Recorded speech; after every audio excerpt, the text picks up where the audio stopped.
Hey everybody, welcome once again to Rise of the GM, where today we're going to be talking about a town under attack. We're going to be talking about Guardian of a Secret Society, and we have a guest host, Josh Morton, talking about what it means to be a new GM. Thanks for joining us here on Rise of the GM. Well, guys, here we are with another great guest host, Josh Morton. Josh Morton has been a watcher of this show and a commenter on this show. Often we pull up those little comments. It's this guy right here. But he is here today to join us and talk about what it means to be a new GM and some of that perspective of being a new GM, where we all were once. And he's not like brand new, but he's more recent than either myself or Adam. So we're going to spend some time talking to him about that. We're going to spend some time talking about our encounter starter and our NPC. But guys, how are you on this fine Thursday? What is today? February 8th? Is that right? Yeah. Here we are, middle of February, guys. How's world where you're at? I'm doing pretty well. A little tired. I got to chance, I'm going to plug it here a little bit. I got a chance to go to a little convention in Illinois this last Saturday called Winter War. And if you're in the region next year, I highly recommend checking it out. There's some really good opportunities to play, like a lot of tabletop, like wargaming type stuff, miniatures, battles and things like that. But they also have a lot of RPGs. And I played a game called the MCDM RPG that I am a big fan of now. That's a lot of letters. Tell me what all those stand for. I got to be honest, I have no idea. What is it? I don't know what it means. Say them again. Let's figure out something for them. MCDM. I'm sure we can. MCDM. Well, DM I think is Dungeon Master. So MMC. Maybe. I'm going with Marvel content. This wasn't supposed to be an advertisement. I'm just Dungeon talking. Master. Yeah, so I'll figure that out. But it was cool. It was really dynamic, and I enjoyed it. So it was a little play test that I got to be a part of. And we played some close action. Too there with Barry Hudick, who was on previously. So, but I'm still a little tired from that, to be honest. So, yeah. I'm just going to tell you something. My wife, I told her, I think Adam's going to Winter War, and she's like, "There's not even snow outside." So, just so you know, that's how Winter War. It was actually a really nice day. Yeah. How about you, Josh? How are you doing? I'm good.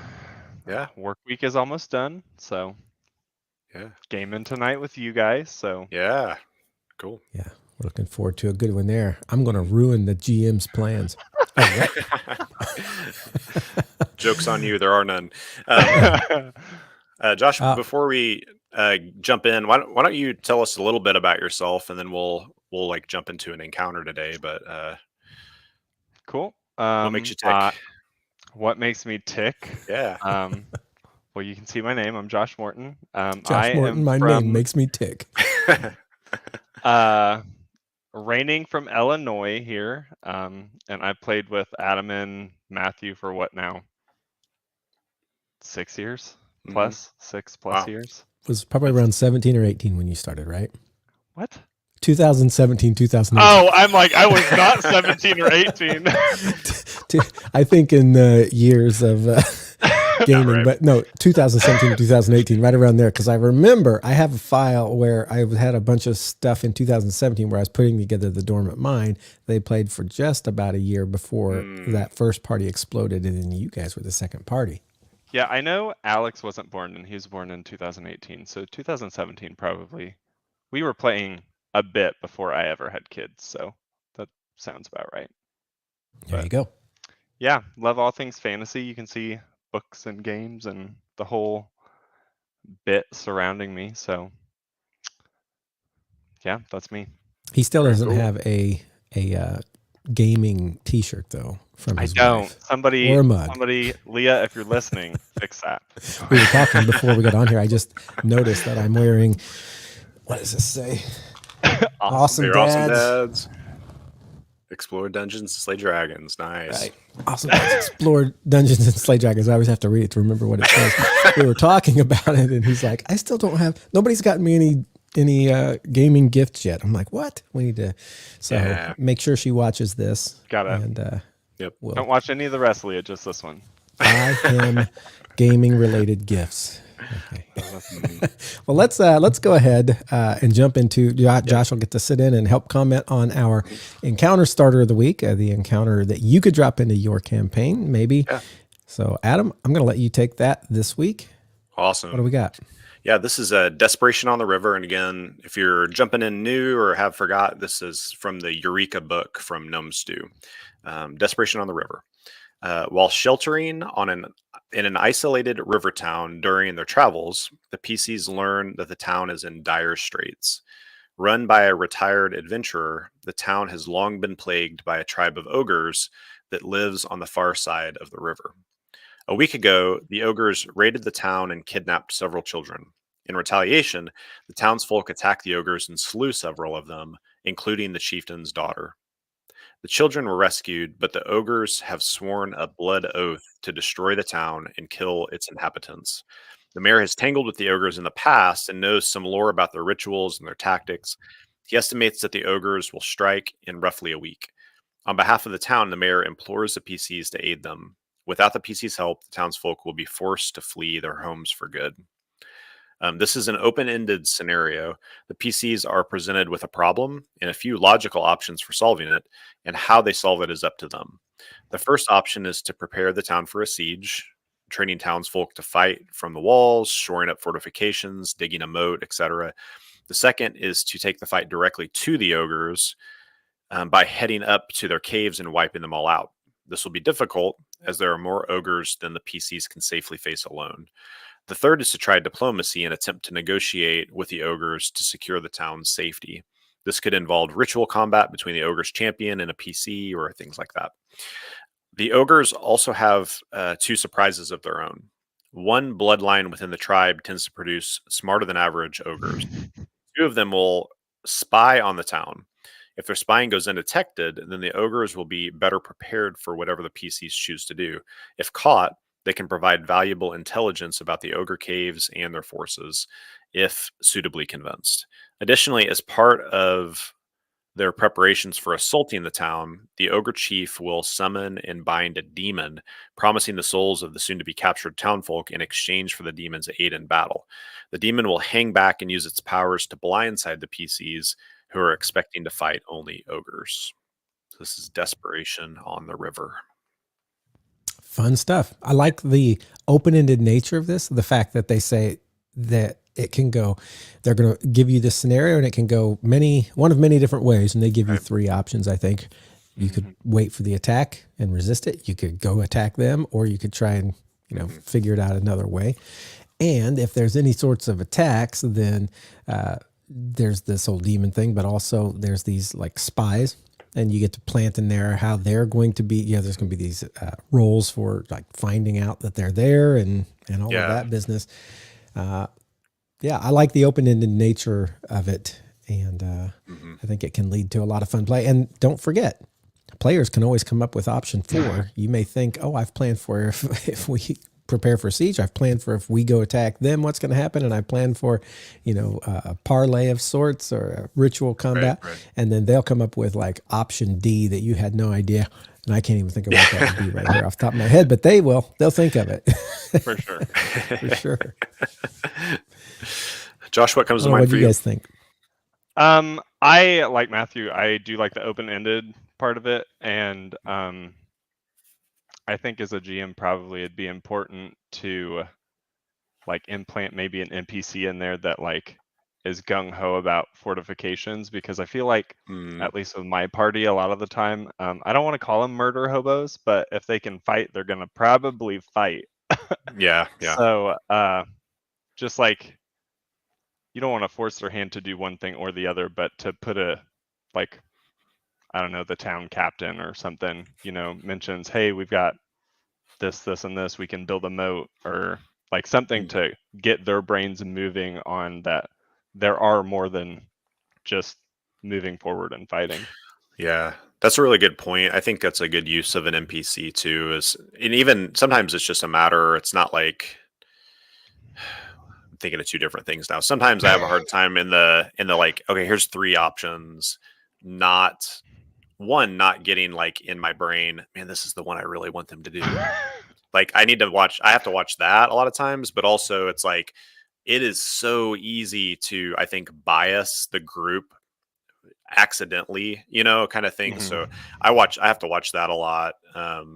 So that's a piece of that it's like you almost want somebody who's they're like the NPCs are at odds where it's like this one's like, no, we're gonna go kill these ogres, and the other one's like, no, like it would be better if we let them come to us, but Right. giving them options, because sometimes I think the players can sit and be like, I honestly don't know what to do here, kind of thing. And to be able to give some, I think it's a really good point of just the NPCs giving some like wisdom and counsel even. I like how you said,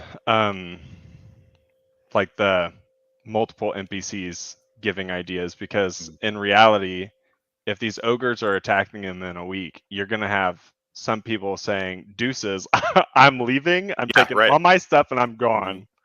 And then you're going to have people that are like gung-ho. They're like, hey, this is my town. We need to defend it. They're like going to probably help you. Yeah. That's a good point too. Even like the amping the drama up by there are people literally getting in wagons and leaving right now, kind of thing.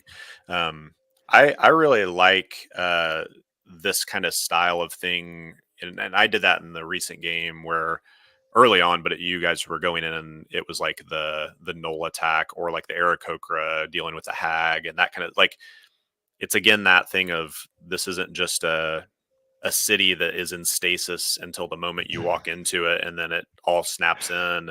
It's like actually there's dynamic things happening, and I think that's kind of a cool thing to do. You probably don't want every single town you come into is under siege by ogres or whatever, but I think that principle is pretty cool for that. I'm laughing because you bring up the hag and I'm thinking of, you gave us like 3 pretty clear options there. And then option number 4 was, what was it? A deer, a boar, a something came trampling into the house from Ben, and then we just left. I believe it was a celestial elk. Celestial elk, of course. Option 4. Option B. Yep. Yeah, I think it's always interesting to throw a conundrum at people. So instead of like saying, oh, we could dig a moat, and making it seem as though that's what you want them to do, having those multiple NPCs, but you could even go a step further. You could have like the NPC who's like, we could fortify here. I think we'd have a better chance. And then you could have the other ones like, we got to take the battle to them. That's the only way we're going to win. Then you can have the people protesting outside. It's like, they only kidnapped our kids and we went and slayed theirs. I hate our government. Down with our government. You could just have every sort of option out there so that people don't know who they're supposed to be siding with, and then they really have to decide. But at least they've got some choices. Yeah. You'd always. Go ahead. I would say just so long as that it doesn't end up in that situation where it's like I am role playing 3 different people while the PCs watch me. Yeah, that happens. It's always fun. Good deal. I was gonna say too. I know in our group on Thursday nights right now, I am a rogue, and I like sneaking around and doing things quietly. And our group doesn't always like being quiet or are able to be quiet. So if you're up for a party split, you have multiple quiet people. Maybe they go scout out the cave while part of the party is also fortifying the town. I mean, you don't want to probably get your PC killed, obviously, by scouting by yourself. But, you got to do what you got to do sometimes. Nothing I love better than killing a PC. I mean, what? I think you have to have a moment. It's like a Three Amigos moment where it's like, what do you do really well? Kind of thing. And then they all end up dressing alike and fighting the ogres. Yeah. Yeah. Killed the combo there. Way to go, Adam. Way to go. Taylor's asking in the chat, how do you manage when you need to have multiple NPCs talking to each other? You guys have thoughts on that? Matthew does it best because I feel like out of all 3 of us, no offense, Adam, he has the most repertoire of voices. Meanwhile, Taylor, as being one of my players, knows sometimes when there's more than one NPC, I have to be very clear on who's talking. So You slip from one accent to another, or all of them to the same accent. right. Yes. Yep. Exactly. So I think when I have multiple NPCs talking to one another, I try to, as best I can, not spend a lot of time doing that because, like Adam said, I especially could get into like a full blown play of my NPCs all having a good time while the players all just sit there watching. It's not necessarily the most fun for players, even though I have a good time doing it. So I try to be cognizant of the fact that they're sitting there, and so I try to pick one of them that somebody in my little NPC montage here can throw questions at or accuse of things, or something that kind of forces the party to speak and to put their opinion in. But when I have NPCs talking to one another, very much it helps to have something to differentiate. Okay, if you have two, make one a high voice and one a low voice. Make one a faster talker, one a slower talker. Make one have an accent, make the other one not have an accent, or old and young, or something. And they don't have to be like opposites every time, but if one talks really slow like this and he's like, I think you guys should go and do so and so, then the other one shouldn't also be like, well, I think we should stay here and fortify. No, we should go. It gets really confusing. But if you're like, I think we should stay and fortify, the other one's like, you would think that. You're such a blimey, when you talk, something that's going to give them a difference. These guys are two different people. Right. And again, don't do it too long, which, like I said, I can get into. But be sure to throw to the players, some sort of, and it's good not just to ask them, well, what do you guys think? Because that's like the easiest, and that's fine. But it's also good to be like, I bet so-and-so wants to go and fight because he's always wanting to go and fight, aren't you? And you accuse, and then let them answer. If they just sit there quietly say, see, he's got nothing to say, does he? Cat's always got his tongue when it matters. And then you kind of keep accusing and pushing and poking until they say something. That's what I would do anyway. I don't know. Yeah, These are just some ideas. There's lots of ways to get people in. And again, be careful of how many. I talked earlier about like, you can have the group that wants to go fight. You can have the group that wants to stay, and you can have the group that's accusing everybody. Well, be careful, because if you get like 5 or 6 different NPCs, that's too many. I'd say 3 is probably too many. Two talking at once, that's okay. 3, maybe. So I don't know. What do you guys think? I agree with that. We had recently, it was like there were 3 kind of dwarf brothers, and it was like I tried to differentiate the 2 things, and then one dude just sat behind and never talked because I didn't want to bring that in. But I would say, like, I don't feel as confident in voices as like what you just did, Matthew.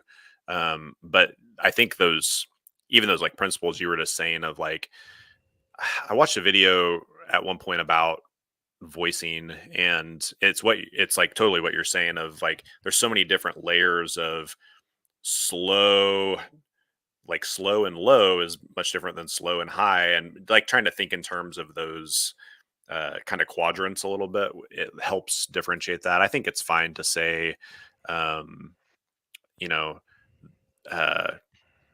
almost like you're reading a book, and it's like Dritz said, kind of thing. And it's like to be able to say, Jonathan speaks up and says, whatever, he's that or kind of thing. And I think it's okay to do that too, for sure, of just making it, if you maybe not comfortable with differentiating voices at this point, it's cool to be able to do that too. But that helps me just managing that and trying, like, I just reiterating what Matthew's saying of like trying to pitch it to the PCs as much as possible too, and not just talk to yourself for 30 minutes. Evan says in the chat, ain't nothing wrong with narrating a summary of the NPC positions to put the ball back in the PC's court more quickly. And true. I do, that's the thing. If maybe there's a huge debate amongst the townspeople, and I think you could do that where it's like, this is kind of what happens. How do you all respond? That's a good point too. True. Yeah. And sometimes they need that kind of summary. So, yeah, right. In summary, yeah, the options.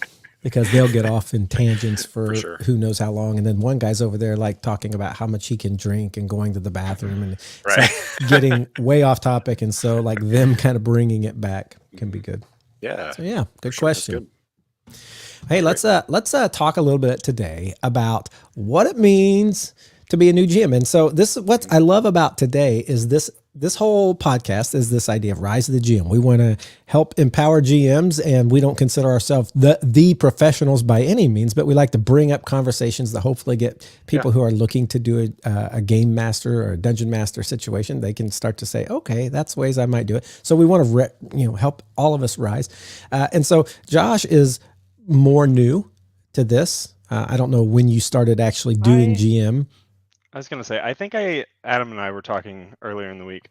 I feel like it's been around 3 years, so not as long as you guys, obviously, but I'm not. But what I was gonna say that I love is you've been doing it for about 3 years, so a little shorter than us. But Taylor is somebody who's in your group, right? The one who just asked a question and starting to GM also, right? Her first session is Saturday. Yeah. See, so We're that's so what this is all about. I Love consider Taylor my grandchild. Josh is my son, and he's had enough. Okay, maybe that's going a little too far. I'm sorry. Oh, I'm the weird uncle. The weird uncle right there. But anyway, Adam, why don't you kick us off in this kind of talk we're going to have with Josh here today? Yeah. What, Josh, like just kind of, beginning, what was your entry just like into role-playing games, and then kind of leading to that place of like beginning to run games? So the first time I ever saw a role-playing game was, I think I was a junior in high school, and it was actually our math teacher, Brian Delp, had like gotten together, I think it was 3 or 4 kids that wanted to play, and they had played for a while. And my best friend John is like, "Hey, we're playing D&D. Maybe you can join." And I just came and watched one session. The sad part is after that session, they never played again. Oh no. That unfortunately is a scenario that many people have. They come to like the first or second or third game of a D&D campaign, and then it never happens again. Yeah, right. So they had been playing for a long time, and I don't know why they stopped, or maybe they didn't stop and they just didn't tell me. I don't know. We're done for real. We're not lying. But that was my first encounter, and with just D&D in general, or tabletop RPGs. And I love the idea of building your own character. John and I, earlier in like grade school, would like make these crazy off the wall fantasy stories, and we'd like, I wrote this down, you read mine, I'll read yours, and we'd swap, and then we'd write some more and we'd swap back, and it was good. I've always loved magic and fantasy and dragons and all that, so D&D was like my way of exploring that world more than sitting down and reading my Aragon book or whatever else. Right. So and then I guess how I got connected with you guys was through CCH. So the original Dormant Mind crumbled, unfortunately, right? And then Matthew asked Chris and I if we would be interested in playing. It's funny because Matthew and I had talked about D&D quite a bit before then. And I'm like, the day has finally come. I am worthy. I would talk to these guys all the time about what we were doing in our game stuff. And I had no idea that they were interested. They seemed like they kind of cared about what I was talking about, or were interested in what I was talking about, at least if not playing. And so time came and I'm like, hey, I'm thinking of asking, these two, and Brandon Harris also right around that time, maybe at the same time, maybe. I think you asked Chris and I first, and then Brandon tagged along. Take that, Brandon. Before we ever like started playing, you're like, oh, maybe we'll ask Brandon too. I'm like, I guess we'll ask Brandon because he's just here and he hears us. No, so I asked the three of them, and I fully didn't know what to expect, if they would be like, What? That's a little no, but they all like said yeah, and they came in, and lo and behold, the new Thursday night gaming group continued on because Adam and I had been doing it for about 17 years at that point, something like that, 14 years, I mean, and we weren't ready to be done. We're like, we got to find some more people to game. He was ready to be done. He was ready to ever be done. So we luckily found Josh and Chris and Brandon. And Brandon. So how did the shift, like you played, and where did the kind of desire maybe to start running games come from, or like how did that kind of come about for you? That's a good question. It just kind of happened, I guess. We had played for a while before I ever thought I was capable of doing anything. I'd say we probably played for a year or two before I ever thought of it. And I don't know if it might have started with asking you questions, because I feel like I've had you on Messenger like as top contact of what should I do for this? What should I do for that? But just he does that with Adam because Adam will answer him. I never do. Bingo. Gotta go. He will answer the question. If anybody here needs a question answered, luckily Adam is the one that takes care of all of our social media stuff. And so if you respond to that, or if you do something through one of our social media, you'll get him and he'll respond like right away. I'm like so bad, but anyway. Yeah, or at least eventually. So eventually. I think the switch though was like I was having so much fun in the Dormant Mind, and like to piggyback off of what I said earlier is like my friend and I in grade school, we would just like come up with these random stories. And so the thought of like being able to take a world and do whatever I wanted to with it and like create that and have other people in it doing their own thing was like mind boggling. Yeah. That's really cool. So kind of leaning into that a little bit, we ask these questions, when people come on about the 8 types of fun and the 3 hats, that people wear as a GM. If you remember those, like where do you feel like you kind of fit into that as like both a player and a DM? I feel like player and GM narrative is pretty high for me. I like writing. I think that's probably why I take notes. For he is our the note game. taker. Yeah, he's our note taker. It's awesome. Is because like I want to see how it fits all together, and that kind of goes into the second type of fun, which is discovery of like discovering how all those puzzle pieces and how the big picture things are coming into focus. And the third one, I don't know if you asked for 3, but if anybody knows me, I'm very social. So fellowship is pretty high up there too. So just being to hang out with friends and have a good time. Yeah, for sure. That's cool. Looking at the like entertainer, facilitator, storyteller kind of thing too, you feel like you fall into those in a certain way? I don't think I'm that entertaining. I would say storytelling, maybe. Like I have a story to tell. I'm blanking on what facilitator even means. It's like dealing with the rules and what's educating, keeping everybody involved, educating, being the one who like makes sure that the game flows, that everybody gets a say, that the talkative ones aren't taking over, that the quiet ones get a chance to do something, that the rules are being done correctly. Yeah. I mean, like you guys said on the podcast, I think you have to have enough of all 3 of those to have a game worthwhile. I still think I'd probably lean in the storytelling the most. I don't know. Just that world building is where it's at for me. So yeah, it's cool. So as you've like jumped into GMing, and you said that had been around 3-ish years kind of thing. What is the process been like for you? starting that, kind of getting to this place of, 'cause I know you've done multiple things. You've done some one shots with us before, or even like mini campaign kind of things. And the one like, that we never finished. Yeah, it's still out there to finish at some point. It But sure is. like kind of beginning that, and then kind of where you're at now. Like what's that kind of arc been like for you? Well, I don't think you stop asking questions, and Adam, as my witness, can probably say that I still ask him questions all the time. I don't know. I think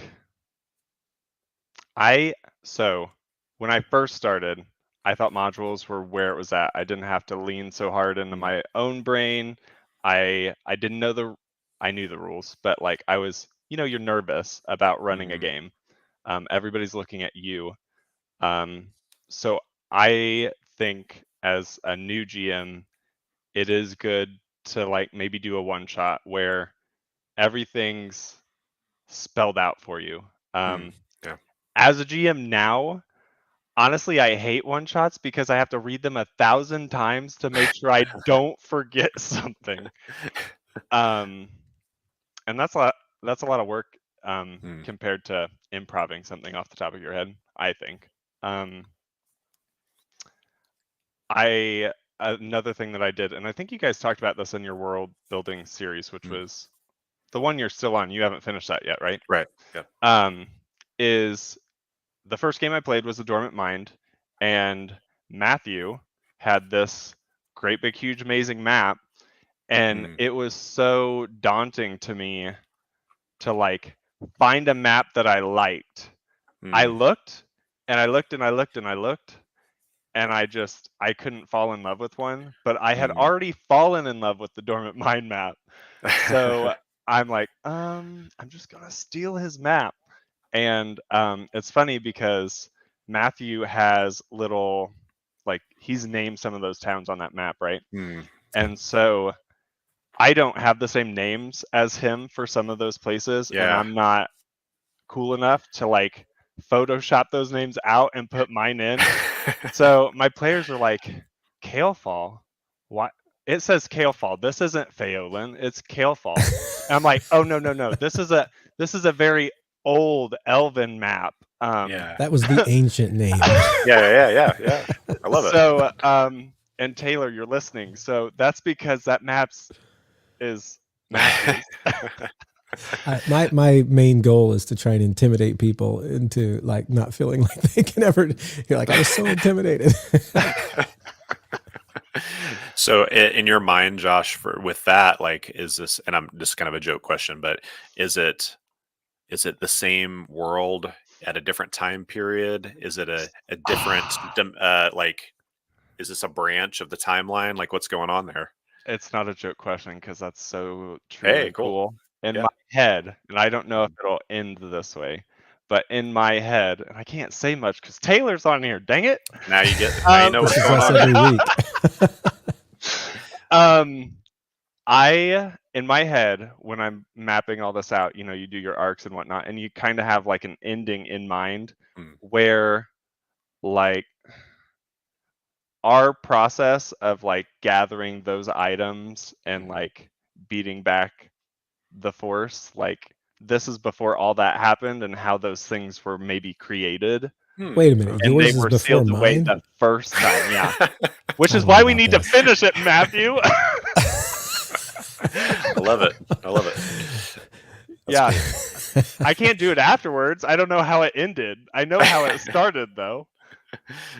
So wait, awesome. Are you saying like my timeline comes before your timeline, or your timeline comes before my timeline? Mine is a prequel to yours. Prequel? Oh my goodness. Yeah, very cool. Who knew?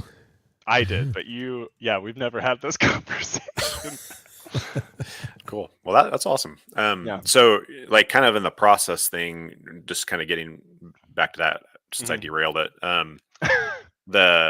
You talk about like kind of starting with modules and then moving into maybe more of your own style of things and be able to do not just one shots but longer term things. And right. I do think, like, I mean, we've talked about that before of using, like, if it's not broke, don't fix it kind of thing of like that. I think that's a totally cool thing to make use of things again, you know, and get comfortable with that. But as you're getting into your own stories, like what has that process kind of been like? So history time. I don't know if anybody knows this, but I used to be a teacher. I don't teach anymore.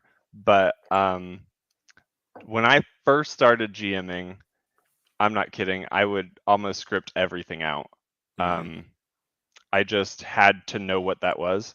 And when you're in school to be a teacher, like at Eastern, we had to write these insane lesson plans. Like they were 7 or 8 pages long. As an actual teacher, though, you don't write 7 or 8 lesson plan or page lesson plans. It's like they ingrain that the practice was basically, you know, you write these lesson plans and you get used to what you should be doing on your own.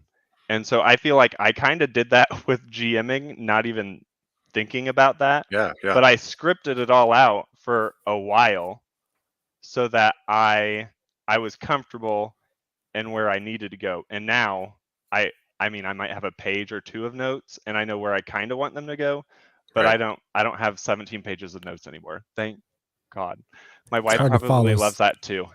It's hard to follow 17 pages of notes at the table too. Yeah, for sure. And that's a thing to note too, I guess. I have only ever ran an in-person game once. So all of my experience has been on Roll20. So that makes, I feel like that like makes it?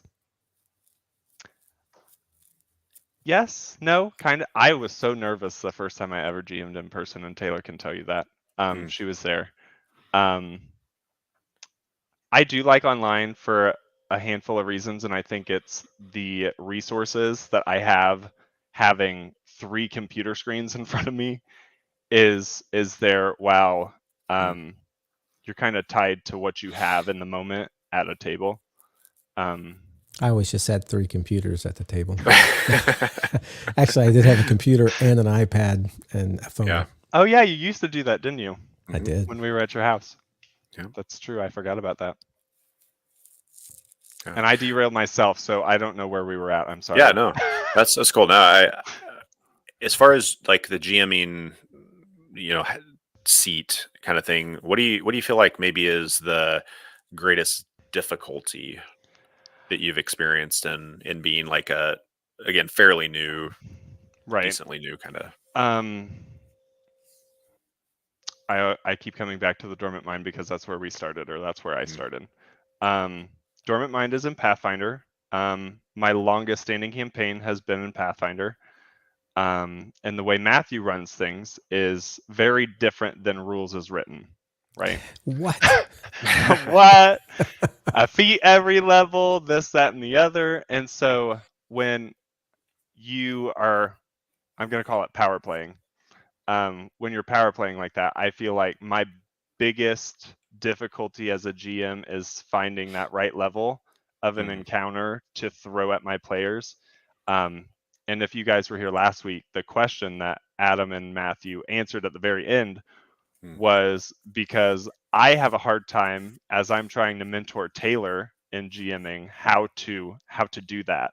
Because I'm like, it's like a shuffle of, oh, that encounter was not so great, I'm gonna do this next time. And it really is like a learning experience of that. But at the same time, you should probably think as a GM, not every single thing that you throw at people should be like life or death. Like you're not always going to come across like optimal level things as you're adventuring across wherever. So I think that's the hardest thing that I still struggle with that. But yeah, I think that can come up even no matter how long you've gone, you know, kind of thing. I feel like even the last session we played, there was a little bit of that for me where it was like, oh, I kind of thought this was going to be a little bit more difficult for this crew, you know, wasn't supposed to like kill you, but it was like, oh, that was 1.5 rounds. Okay, cool. You know, kind of thing. And me and Matthew rolled very poorly in initiative and we're at the bottom and we got to attack once on this like great big huge boss guy, right? The skeleton guy. That's what you're talking about. Kind of. Yeah, I mean that was nothing. That's nothing. He was an avatar. Yeah, just a little avatar, so it's cool. So, Josh, if you or before I guess I ask that question, what's your favorite kind of system to play in? What have you enjoyed? I know we've done some random things on Thursdays, and I don't know what like outside of there you've played, but like, do you Right. feel more comfortable in specific systems, both player and GM? I was just I'd going to love to say hear that. that. So I'll just list off what I've played before. The list is not long. So Pathfinder, and Matthew Royal asked last week, and I couldn't tell him. So what is it? Pathfinder what? 2, 1? Okay, 1. Pathfinder 1. D&D 5e I played. Red Markets, which I do love. I've watched all The Walking Dead. I'm a big zombie nerd at heart. And then Sentinels of the Multiverse RPG. And that is where my repertoire ends for tabletop RPGs. Starfinder. Oh, snap. How could I forget? Yeah, Padawan. Oh. Yes, Starfinder. Reliving that real quickly in my brain. Come back to that later, Matthew. My favorite as it's so hard. I like 5e for its simplicity. I think it's easier to pick up. But there is still something that's, and it's probably just because it's the thing that I started with. I really like Pathfinder because you can differentiate so much. Like there's so many skills that even if this doesn't usually happen in a party, but if me and Matthew were both a rogue, like our skills could look very different. Yeah. We could be totally different characters. While I feel like that's harder, I know you have subclasses in 5e that really veer you off in different directions, but like stat wise, skill wise, I feel like it's hard to get that separation, I guess. Yeah. And I might be completely wrong in thinking that way. You can tell me if I am. I think it's a continuum. There was like, I don't want to say Pathfinder's all the way on one side while 4E was the other, but 4E, it wasn't just like if two rogues, how do you differentiate? It was everybody. How do you differentiate? Everybody kind of feels the same with different descriptions, but they do exactly the same thing. I've heard you say that before. I've never played that, but I've heard you say that multiple times. Yeah. I think they realize that, and 5e is a step back toward, hey, let's keep it simpler, but let's differentiate, let people have some differentiation. And Taylor's listening to this, so this might not be a great, close your ears, Taylor. I had told my group while Taylor is running her session that I was debating on switching all of my stuff to 5e. That's how much I kind of enjoy 5e, and I know we're playing 5e right now. But the more I was trying to help her get ready for the session 1 on Saturday, we had talked about building an encounter, and Matthew has talked about Combat Manager 1,000 times on here. 1,000. I love Combat Manager. Yeah, we need to like send an email to the guy who created it saying, "Hey, keep up the good work. Don't let this die." Yeah. I love Combat Manager. I use it every session that I've ever GM'd. And as I was helping Taylor figure out her encounters, I'm like, I don't have Combat Manager. I can't do this. So I'm not sure that we're actually switching to 5e anymore. We might stay in Pathfinder because I use that so much. So if you haven't checked out Combat Manager, it is on your computer. You can get it on your browser and download it. It's a great. small little program. I'd open it right here. As a matter of fact, I'm going to open it because it tells the guy's name.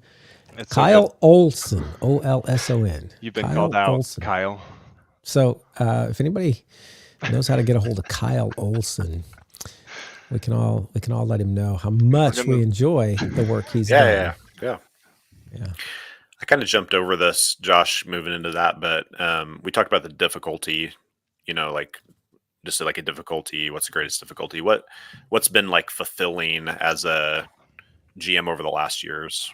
So GM and teaching just collide in another area. My favorite part of teaching is you're teaching something.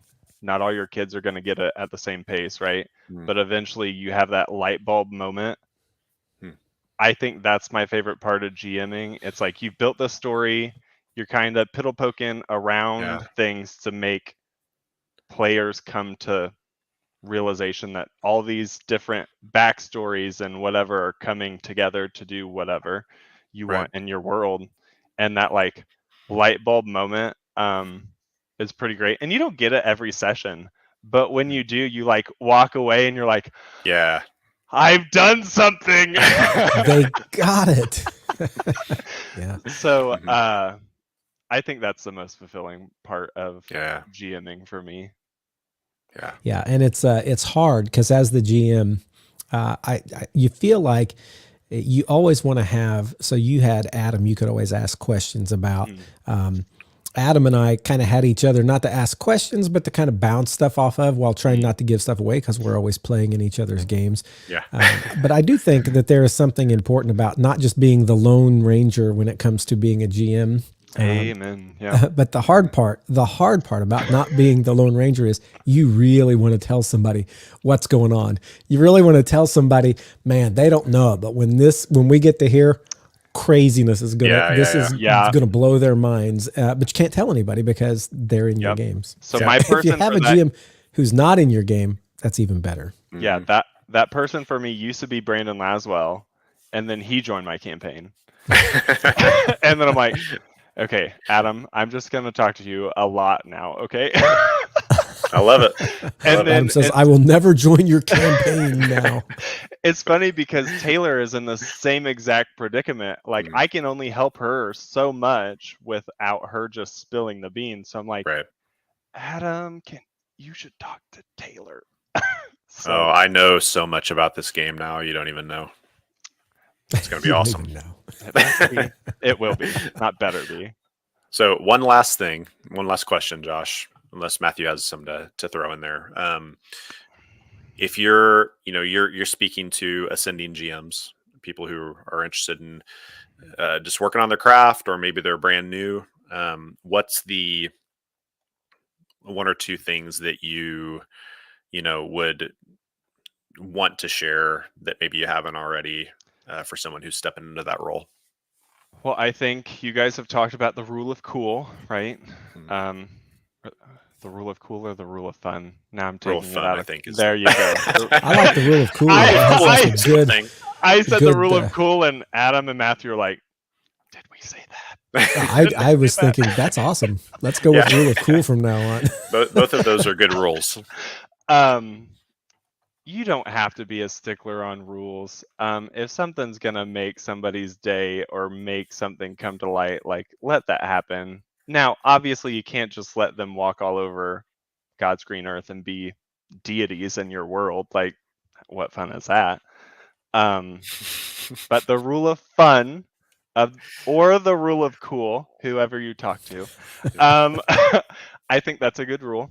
I also, we just talked about the whole like mentoring thing, having someone to bounce ideas off of, or just to talk to, whether that is to like get your thoughts out of like, does this storyline make sense?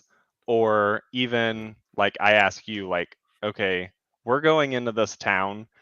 I as a GM hate cities. I hate them with an undying passion, because I as a GM feel like you have to have so much prepared for that. And so just being able to bounce ideas of like, hey, what can I do in the city? Or what do I need to have ready? Or just that mentoring relationship. This is big for me, and we just started this on Sunday nights. Is I know on Thursdays when we switched to online, we always had Zoom, and we had cameras on. But on Sunday nights, that has almost never been a thing. We just jump on Discord. It's a voice channel. We just chat and do it that way. But Taylor and I don't know, probably a month ago, decided, hey, we're going to turn on our cameras. And so the last session we played, everybody had a camera on. And I think there's something to be said about having cameras on and being able to see the people you're playing with. I know if you're sitting around a table, that is no problem unless you're wearing masks and ski masks or whatever. Which would also be cool. But I don't know, just being able to see facial expressions and mannerisms and like how people react to things is amazing. And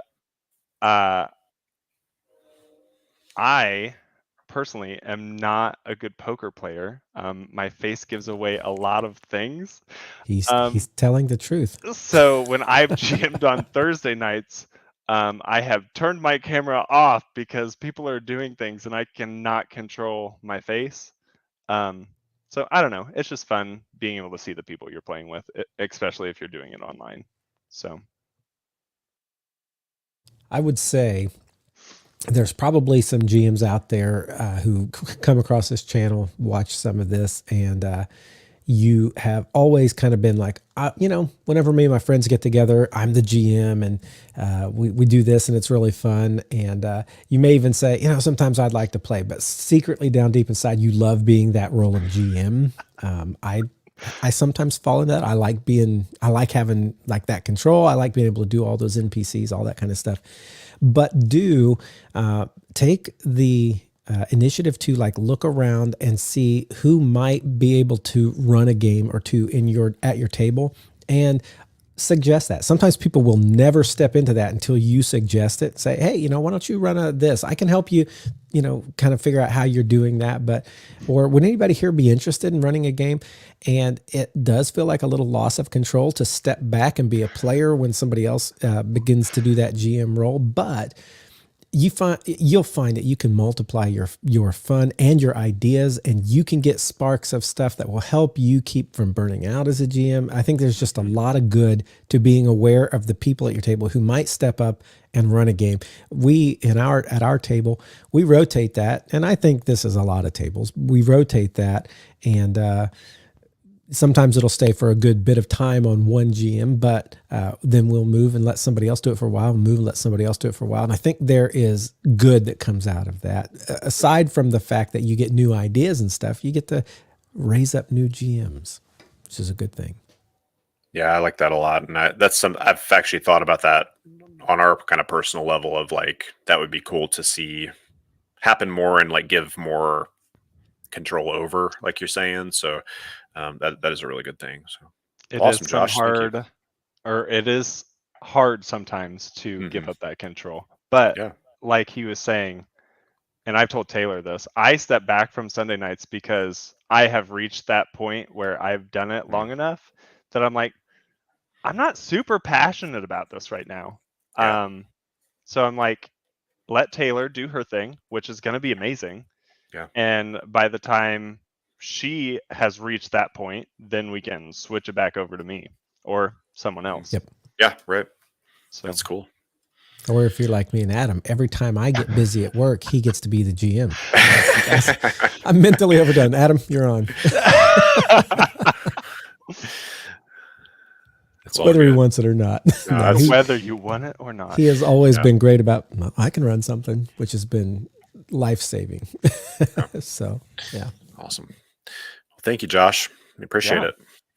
Cool. All right. Well, we're going to go ahead, jump to our NPC. Every episode, we try to throw out an NPC that you can use in one of your campaigns if you're looking for an NPC. This one is Sir Piniford d'Auberville. I was talking about this before we started. All I could think about was Tess of the d'Urbervilles, if anybody reads literature. And so I had to go back and read the plot of that again to these two guys. They really could care less. But this is not the d'Urbervilles. This is Sir Piniford d'Auberville. He is the ordained guardian. So his appearance, he's sharp-featured. He's got a balding head and a hook nose. He wears a fine doublet of green and gold. Dresses really nice. Tight-fitting leather breeches. So I'm from the South. We call it breeches. A chaperon trimmed with fox fur, billowy sleeves, conceals leather van braces, and a pair of he has some dueling daggers up there. So very nicely dressed, but also has that little bit of the dueling daggers. In role playing him, Peniford loves to flaunt his knowledge. He's always quick to talk about what he knows. He's quick to correct and speaks in a rapid and flowery way, always on the lookout for spies or people with hidden agendas. So he's that information seeker.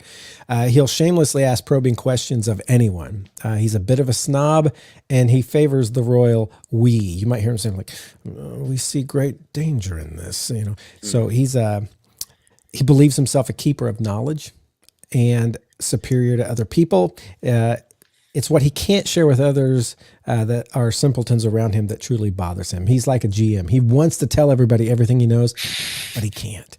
He can't. His motivation is he's confident, but for good reason, because he's well educated, he's well financed, and he seeks to preserve the order at all cost. What order, you may ask? Well, he is part of the Order of Nine. It's a privileged secret society that steers governments and individuals according to their mostly benign agenda. Okay, so they're not trying to do big evil things in the world. They're mostly just interested in whatever it is they want to have done. The Order of Nine.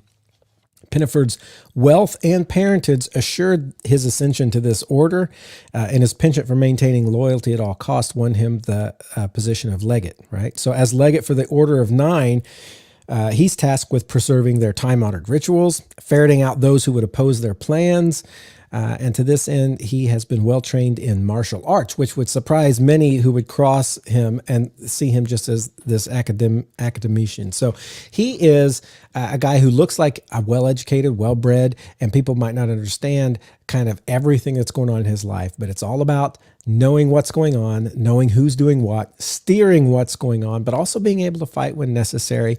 I kind of like this NPC. What do you guys think about Sir Peniford de Abbeville? You'd have to really work on saying that last name. De Abbeville. Josh, what are your initial thoughts? I know he's sharp dressed, and what did it say? I'm gonna pull it up. Sharp dressed. Everybody's crazy about a sharp dress. Sharp featured, Peniford balding head, hook nose, wears fine clothes. I just finished watching Game of Thrones again. And you know how, well, Matthew does, Maester Pycelle, how he's like this old man who just like doesn't look like he's much, but in all actuality, he's like this fit guy who is pretending to be like this crotchety old man that couldn't fight, couldn't do anything, but when it came down to it, he probably could put up a pretty good fight. Yep. I don't know, I get those vibes for him. I feel like taverns are a big hit in RPGs. Adam does have some of the best taverns. I'm just saying. Moon and the Sun, whatever else. Dragon's Breath. But I feel like this guy hangs around those places to get all of his information as all these adventures come through. Or maybe he's an advisor to a king or a queen or a lord of something. I don't know how I would attach him to my story, but those are the places where I feel like I would see him. Yeah. I feel like he'd be at one of the nicer taverns. He wouldn't hang out at the seedy place so much. He would be at the Moon and the Sun and the Moon. Yeah. Sun and the Moon. This is a good connector to the like cults, factions, and guilds kind of guy. I feel like especially with this order.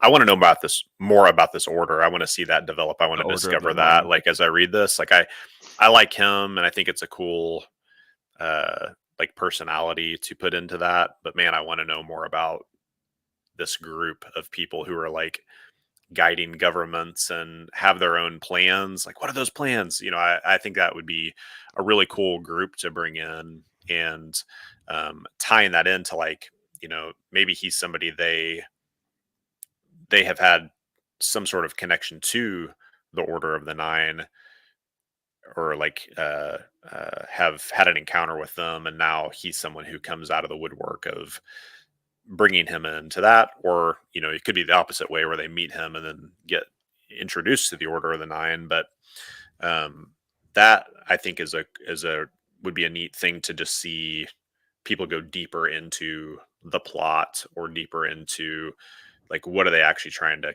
bring about in And that, kind of thing. your book doesn't have what the Order of the Nine is, does it? Right. No, and that's So the beautiful that thing. I You do was whatever you gonna want. say that's the best thing is like Yeah. these little tidbits. They give you snippets of whatever, and then you can make them what you need them to be. I love any of those kinds of things. Does the Council of Five ring a bell to anybody out there listening? I love taking them and like developing each of those characters too. So 9 is a lot. I'd have a lot of, and you don't have to introduce them all at once. This could be like a secret society. You meet this guy, and then later you'll meet maybe one, and then another. Maybe you'll get to all 9, maybe you won't. But you begin to like see different parts, different faces of this Order of Nine, because like this guy is not all of them. All of them aren't rich and super educated, but at the same time, much more, the fighter than you would expect. Some of them are going to be completely different than that, and that's what makes it fun. Right. So, yeah, NPC there for you, Pinneford. I'm not even going to try to say that last name. Duabuville. Pinneford Duabaville. And of course, if you have a hard time saying that, you could always change it to something that just rolls off your tongue easy. So, gotta love those D&D names. All right. Hey, let's jump into our Haversack. We had a bunch of questions in the Haversack last week. We didn't have a lot of time, so we just pulled out what was on top, but we're going to get to some of those other ones here today. Adam, what do we got?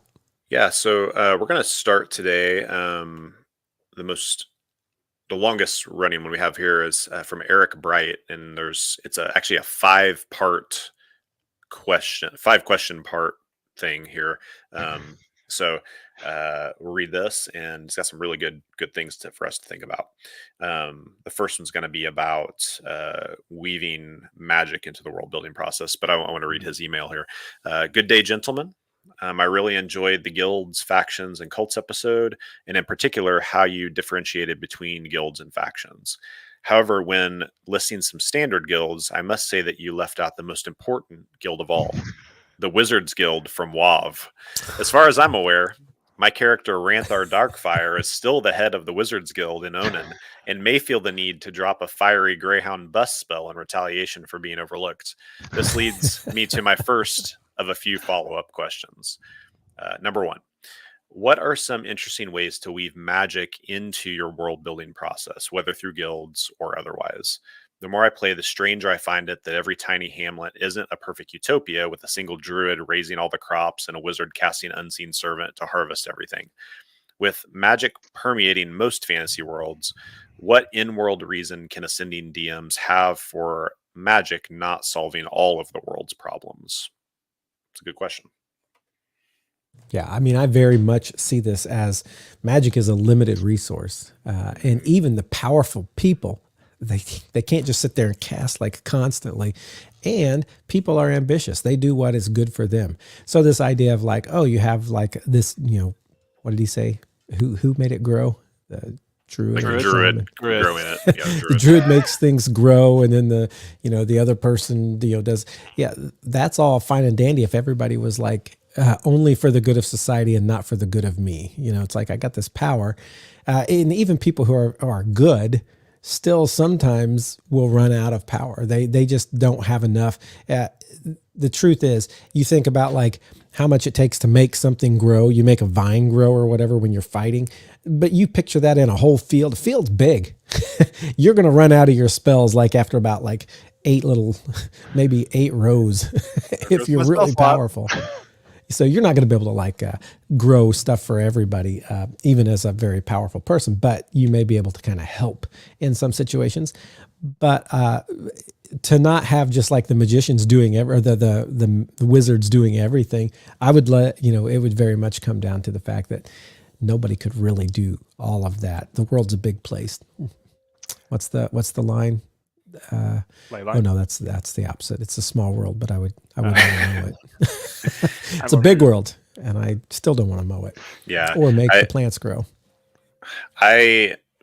In my more pessimistic thought process, I think you kind of hit on this a little bit too, but I think there's a lot of people in the real world who have a lot of ability to do things, and they don't because they're doing their own thing, and I think in terms of that, a lot of times is, these wizards are worried about their research or their own power structure, or they're trying to learning and that. Why would I why would I sit around and cast Unseen Servant to help this village out, when I can do whatever? And that's probably a concentration spell, right? Unseen Servant. Yeah, probably. You can't just like do it and leave. You got to sit there and think about sure. what that guy's doing the whole time. Right.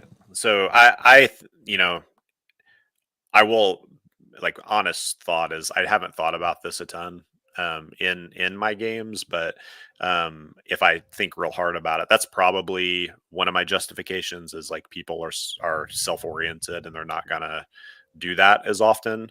But I think it is interesting to think about, like, in a game with when I'm thinking that in that terms, like that there is actually a place where the druid's raising all the crops and the wizard is helping do that. And this, maybe it's a utopia with the quotations, it's not, there's something going on underlying that's not as good, maybe. But I think that could be an interesting thing of actually seeing that and then juxtaposing that against, like, yeah, but here's all these other places that people just don't care in that way, kind of thing.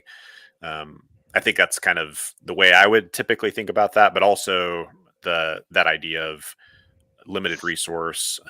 You don't see it as much. I think it's abstracted a lot in the games that we tend to play, but like I do like magic at a cost, like something costs. I mean, I brought up that RPG playtest that I did on Saturday, and I got to play someone who there was a cost. It's like I was psionic, but it's like there's a strain on me as I'm doing things, and I love it. I love blood magic.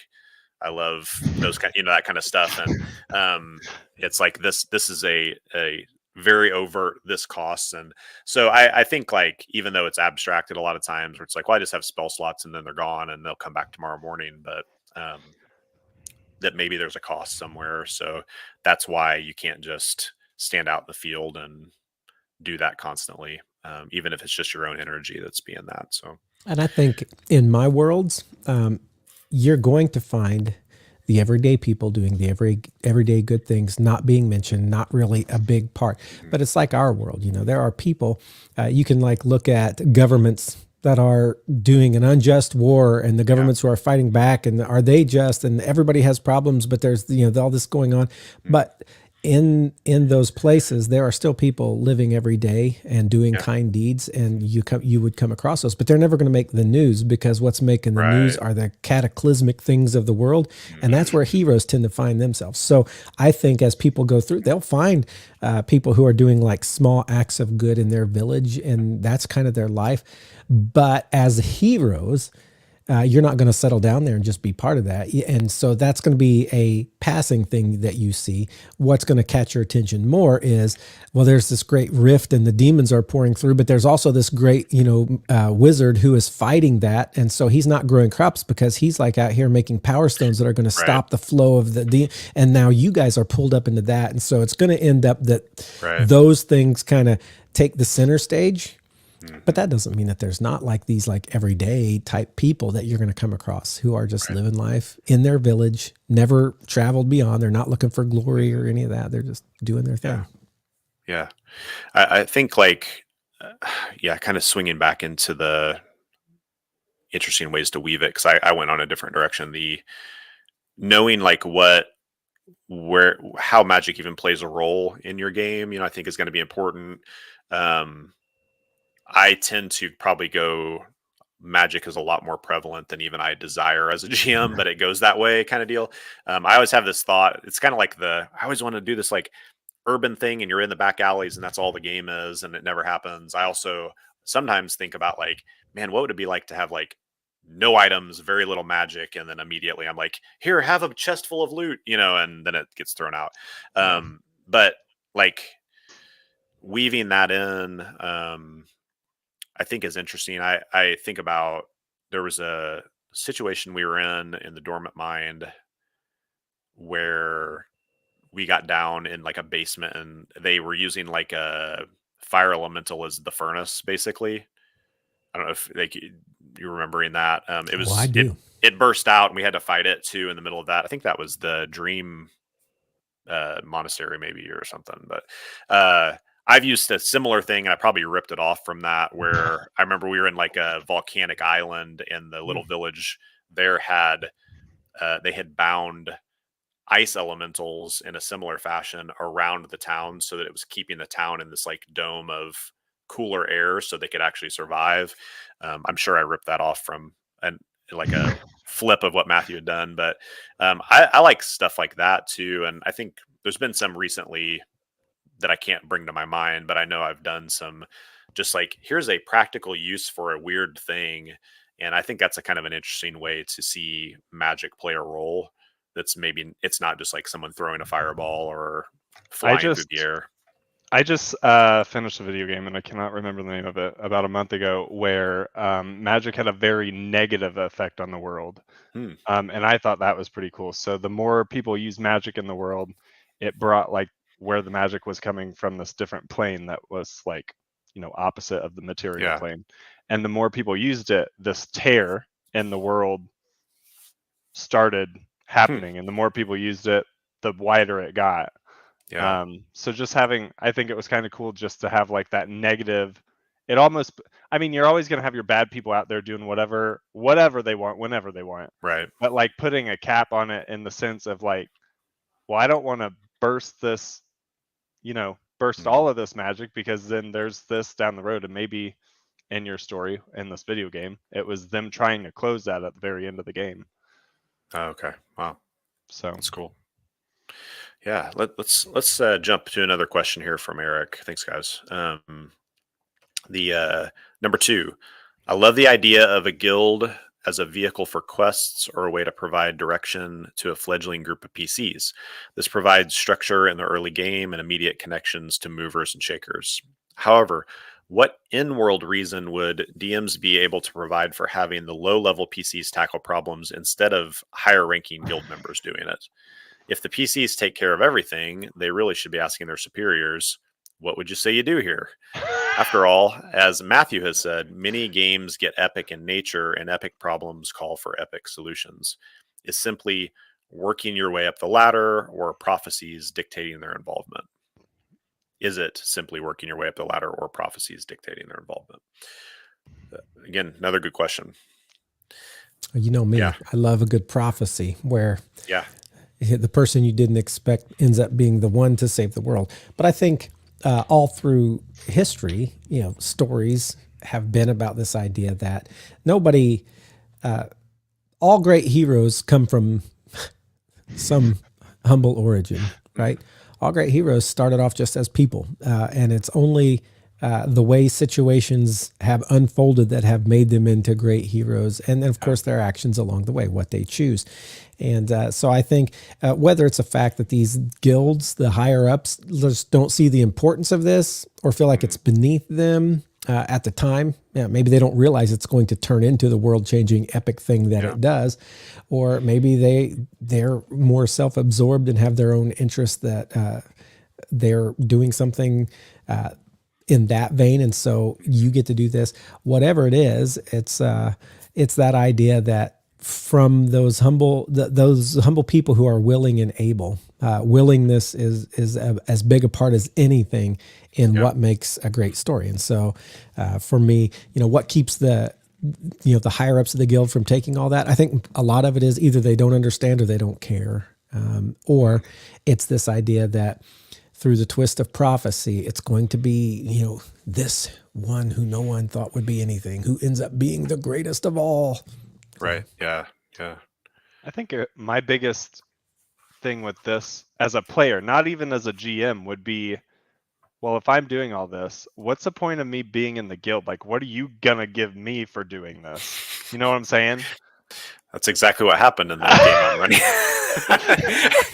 All of you were like, we're done. We left the guild. We left the Thieves Guild. Yeah. Oh, we did. The name of the game is the Jade Mask, which is the Thieves Guild, and we all left it. Yep, you're done. Rhoda, what can I say? Rhoda. But yeah, I think even that can be part of the game, is the whole, in our world, sometimes we're disillusioned by the organizations that don't seem to get anything done.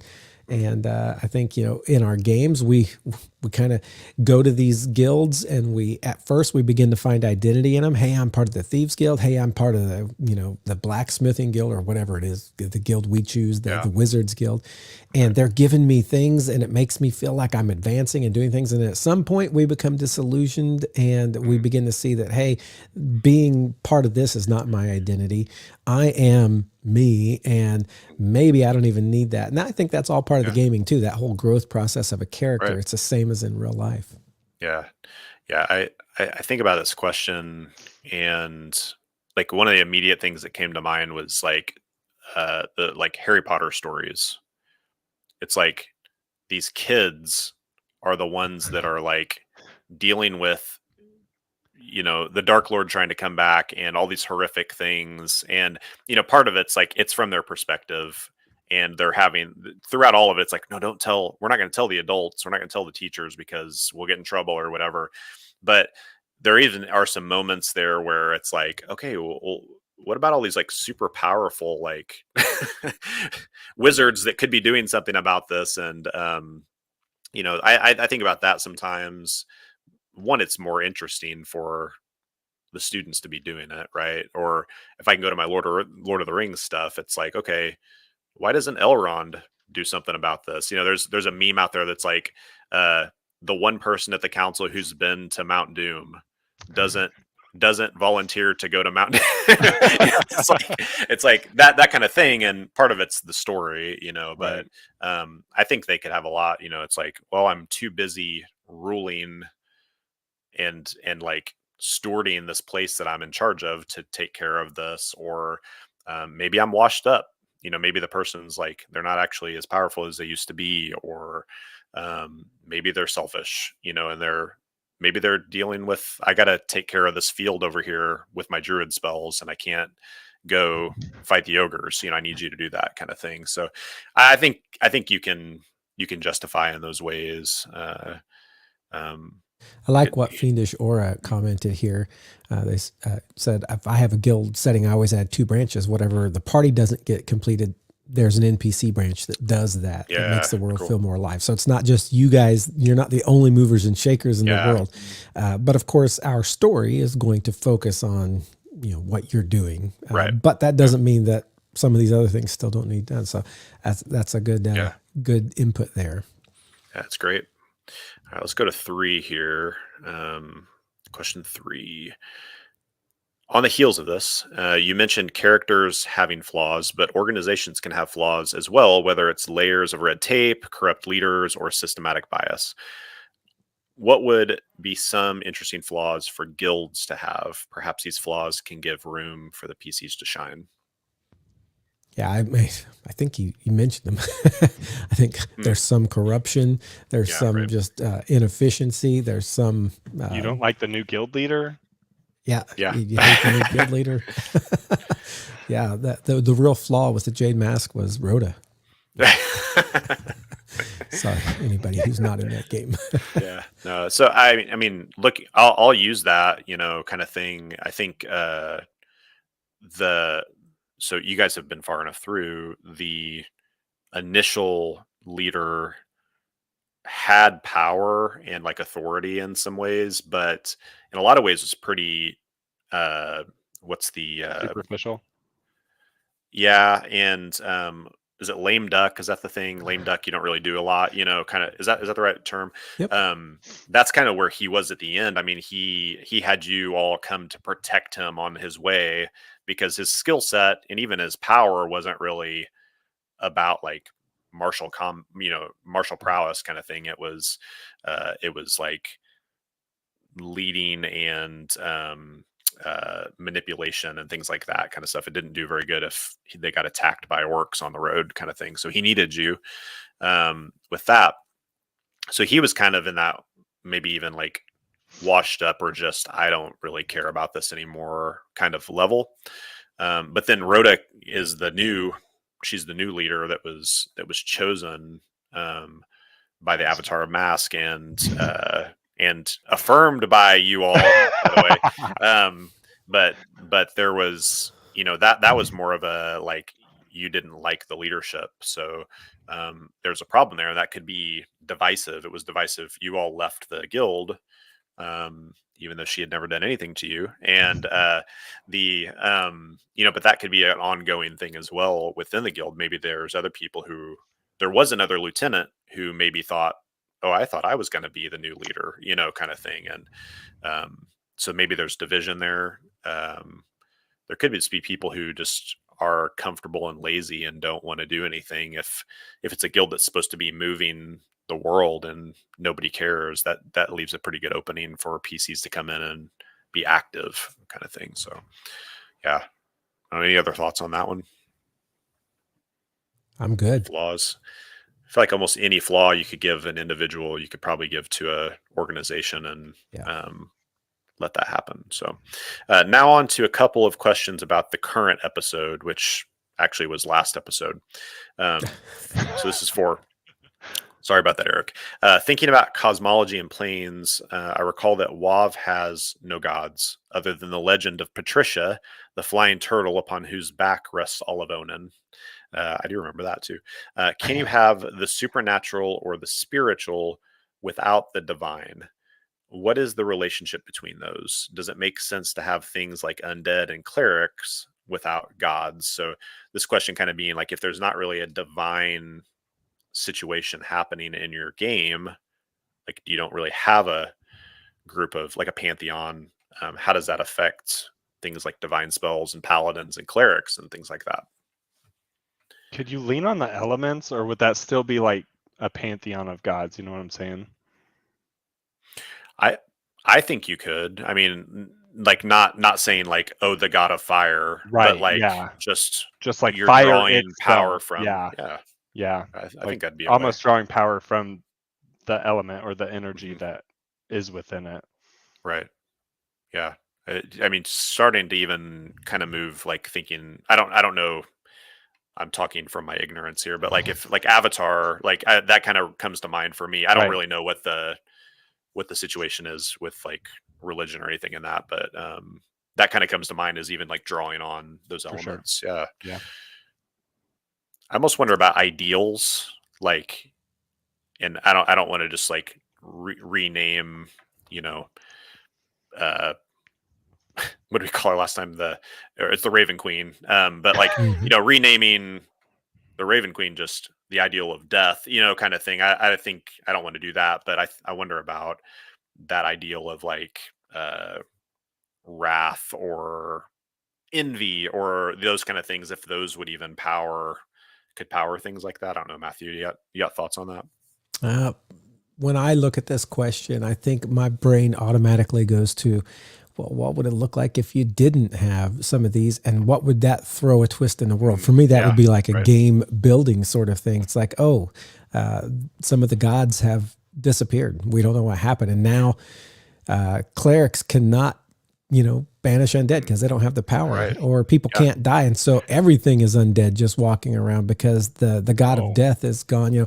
Now, of course, you don't want to take away. Cool. And we've talked about this before. You don't want to take away, like if you guys have a player who's a cleric and there's no god, so they have no power. You don't want to take that away. But if it's not infringing on any of your players, how could that be part of the twist of your game? It's like, man, nothing can die right now because the gods are gone. And part of we've got to figure out is like, are they gone forever? Can we find them? Are we to become the gods from now on? What is it that's going to put the world back in order here? So that's where my mind goes. That's not his question. His question is, can you have this stuff without those gods? And, you're the GM. You can kind of come up with however you feel like makes sense to you.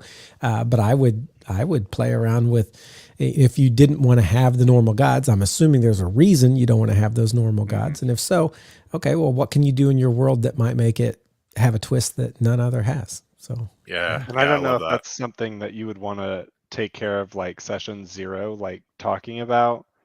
That way it isn't infringing on an idea that a player might have had, like building a character. Yeah, that's a cool idea. Or even like, I throw around, I think this is tough. Like we have 6 players, right? In our game. I think that's too many to do like certain types of spotlighting sometimes, but like I was thinking, even if you do have a cleric, say in this, somehow they are the only person who can do anything, And like, maybe nobody knows why, not even yeah, them. They're right, like, right. no cleric in the world is able to turn undead, and yet somehow this power is alive in me. Yeah. Am I a connection to something that is Right. growing again, or That are the is gods cool. trying to come back through me? And Yeah. So I don't know, in a group of 6, that may be too, like, everything's hinging on you, but maybe not. I mean, you may be able to do things like that As for long everybody. as you know this person will never leave your game, sure, they can be the linchpin. Yeah. Fiendish Aura, the best thing to remember is that you are, in fact, God of this universe. If you want to make a world without gods, it's completely up to you. That's why I love homebrew. It's the complete freedom. Yeah. And so Amen. being able to, if you can Amen justify on the it, homebrew. you can justify things because you're making it. So yeah, that's good. Really good. That's cool. I like that idea of leaning into that you said, Matthew, of like, not just trying to figure out a ways to reskin it, like I was kind of saying, but like, what does it look like for that actually to happen is a great idea. All right. So he is at question 5 now. Finally, cosmologies and divine beings almost always imply alignments of one form or another. Are alignments useful for DMs to think about as they decide how NPCs may react to different situations? Or do the current 5E ideas of ideals, bonds, and flaws play that role better? Should GMs encourage their players to think about various alignments during character building? Is it worth it for GMs to create their own alignment axis or axes within a given campaign to highlight specific tensions or themes, such as chaos versus order, or loyalty to the crown versus personal freedom, or magic versus science, or action versus analysis? I look forward to your responses and promise to put in a good word with Ranthar for you. Sincerely, Eric. That's awesome. Yeah. So I'm going to start off by saying Eric likes to think deeply about things. We know this. And so some of you DMs out there, you're like, my goodness, I would never have thought about half of this stuff. I just like to, know if people are chaotic or if they're good, and a lot of times you don't get evil in players, but if you do, that can be fun to play with. I think as a GM, you do as much of this as you enjoy. That's again, like Fiendish Aura was saying, part of being like the one who builds all this is if you don't really want to think too much about alignment, you don't have to. If you love the idea of like deeply going into flaws and alignments and how this affects everything and chaos versus order, and you can go deeply into that stuff. For me, personally, I like to know kind of the idea that the person has of their character before we start. Like, do they picture, and you can kind of get this through their gameplay,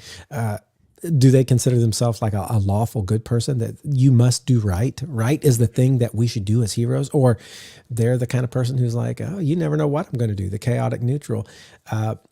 And sometimes they will claim one thing, but they act completely different.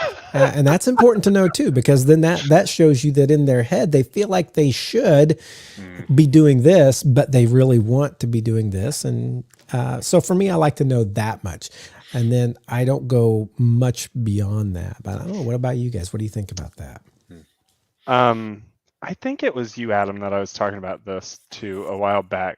There was an article I read where a GM was basically using alignment as like a sliding scale. Was that you that I talked to about that? Where basically when they made big choices with consequences, like their alignment would change. So if you decided to do something that would turn you towards the evil side, then your alignment kind of slid. Interesting. Yeah. You're kind of talking the Fable idea, right? If you ever played the video game Fable, oh yeah, where every action you take. Maybe it was you I was talking to. We did talk to you about like their, and I don't know if this is in 5e or not, but in Pathfinder in 3.5, I'm not sure what all it was in, but if you were a paladin who is sworn to be good and lawful, and you did something evil, you could lose your powers, and then you would become anti-paladin. Maybe that's what we were talking about. wherever I heard it or wherever I read it, it was talking about how obviously on that sliding scale, your character would then like act differently. So then it was also your job as the player to then either, if you were, say you were neutral and you swayed toward evil for a little bit, if you wanted to get back to neutral and have people view you as neutral and eventually go the other way, then it was up to you as a player to start role playing that way too. Yeah. Yeah, that's interesting. I wonder, I feel like I remember that conversation, but I can't remember what the context of it was. And again, this is like, I feel like there's in my very small, I don't know why I'm like talking about Avatar multiple times and when I don't know anything, so it's fine. but I do too. Just don't know the lore, but this is actually the RPG. I know there's a scale of balance that you're trying to achieve and how things affect. So I don't know, maybe that was part of it too. I do like, and I think this is Finishoro's comment here about the lawful good player robbing a city armory, because why not? And the government was corrupt, but the party didn't know that yet. You know that. So as a player, I like it as I like alignment, and I like the flaws and bonds and all those things too.